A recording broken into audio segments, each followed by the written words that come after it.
শুক্রবার বিকেল 3:30। Dhaka chief metropolitan magistrate আদালত প্রাঙ্গণে সাবেক প্রধান নির্বাচন কমিশনার KM নুরুল হুদা আগে থেকেই ছিলেন রিমান্ডে। তদন্তের স্বার্থে বাড়তি রিমান্ড আবেদনের পরিপ্রেক্ষিতে ফের আদালতে হাজির করা হয় তাকে। নতুন করে যুক্ত করা হয় রাষ্ট্রদ্রোহিতা সহ 3টি ধারা, চাওয়া হয় 10 দিনের রিমান্ড।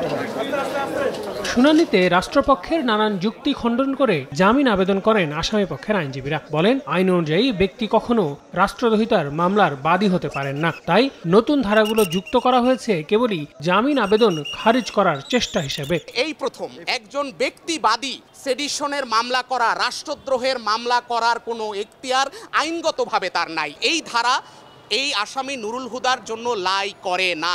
রাষ্ট্রপক্ষের আইনজীবী আদালতকে জানান, পাতানো নির্বাচন করে সরকারি অর্থ আত্মসাৎ করেছেন সাবেক সিসি নুরুল হুদা, ভোটারদের সঙ্গে প্রতারণা করেছেন এমন দাবি করে জানান তার রিমান্ড আবেদন, যার প্রেক্ষিতে উভয় পক্ষের শুনানি শেষে 4 দিনের রিমান্ড মঞ্জুর করেন বিচারক। এই নির্বাচন ফলাফলটা রেডি করার সঙ্গে এবং পুলিশ এবং বিভিন্ন যে ল এনফোর্স এজেন্সিকে ব্যবহার করেছেন, সেখানে স্বরাষ্ট্রমন্ত্রী সহ ফ্যাসিস্ট হাসিনা এবং মন্ত্রিসভা এবং কারা কিভাবে জড়িত সেই বিষয়গুলি কি আরও জিজ্ঞাসাবাদ করার জন্য ওনাকে 4 দিনের রিমান্ড মঞ্জুর করে তাকে তদন্তকারী কর্মকর্তার হাতে ন্যস্ত করেন। এর আগে গত 23 জুন নুরুল হুদাকে 4 দিনের রিমান্ডে পাঠিয়েছিলেন আদালত। একই মামলায় সাবেক সিসি কাজী হাবিবুল আওয়াল রয়েছেন 3 দিনের রিমান্ডে।